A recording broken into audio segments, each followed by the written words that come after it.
कथाटी छोट हो पारे किंतु तार अर्थ बहुत गभीर। मोहम्बती को जले मृतक को स्मरण करा जाए किंतु मोहम्बती को लिभे जन्मदिन को पालन करा जाए। जीवन सारा कांथरे लागिथिबा सेही कंटा केवल बोझ को उठाउ थाए आ लोके केवल सेही फोटोर प्रशंसा करती। गड़र पाउंजी हजार हजार टंकार आसे किंतु ताकू पादरे पिंधा जाए आ टिकली मात्र गोटे टंकार आसे किंतु ताकू मथारे सजा जाए।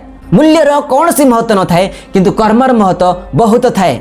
घरे पड़िथिबा कुरान आ गीता केबे भी से माने निज भितरे लड़ती नाही आ जो माने सेमानक पई लड़ती से माने केबे से गुडाक पड़ती नाही। सेति पई लुण परी कटु ज्ञान देउथिबा व्यक्ति ही प्रकृत मित्र ही थाए आ मिठा मिठा कथा कहउथिबा व्यक्ति तो चाटुकार भी हेई पारंती।